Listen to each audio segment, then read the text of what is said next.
Alright. U.S. Office of Personnel Data Breach, No Routine Hack. This is our Chapter 8 case presentation. For the summary, OPM is responsible for recruiting and retaining a world-class workforce to serve American people. It is also responsible for the background investigations and security clearances as a result of storing millions of highly confidential records. They are constantly under attack for threats. In 2015, according to federal officials, they had undergone the largest breach in government data in history. The introduction. The U.S. Office of Personnel Management experienced one of the largest data breaches in history due to insufficient security measurements. And security and control weaknesses at OPM affected by the lack of structure management. OPM has suffered a range of weaknesses within organizations such as incomplete security operation packages, weaknesses in testing information security controls, inaccurate points of action, and milestones. Factors that contribute to these problems. A major issue that OPM had at the time of the hack was no authority over cybersecurity threats. OPM lacked leadership and accountability. Therefore, there was no form of management that the blame could have been placed on. OPM lacked a chief information security officer at the time of the breach. CISO is responsible for implementing multi-layer authentication strategies for networks. The impact of the OPM hack led to stolen social security numbers, clearance-related background information, and 5.6 stolen fingerprints.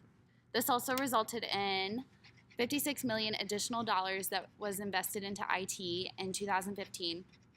Cyber Alert Memo implemented by the FBI and Homeland Security, and it brought the determination if other federal agencies had weak protection.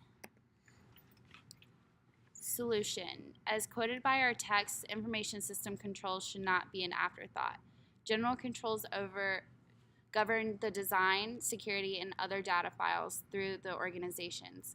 Had OPM administered risk assessment of the information technology infrastructure should have been in place in order to reduce vulnerability and risk.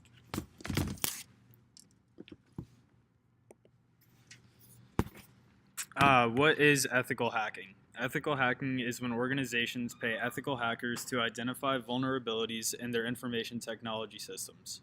When ethical hackers find vulnerabilities, they report them to the organization that hired them, whereas malicious hackers would use the vulnerability as an exploit and seize data or cause harm to the system. How can companies use ethical hacking? Companies use ethical hacking to find vulnerabilities in their security systems before malicious hackers have the chance. This is especially useful to companies that store vital customer information, such as banks and e-commerce businesses, which store users' bank card information. When companies use ethical hacking, they are taking an additional step to ensure that their users' data is safe. In conclusion, the awareness of the significance of top-notch security should be in place for any business. Investments should be made for IT modernization depending on the size and information involved with the organization. That's it. Heck yeah.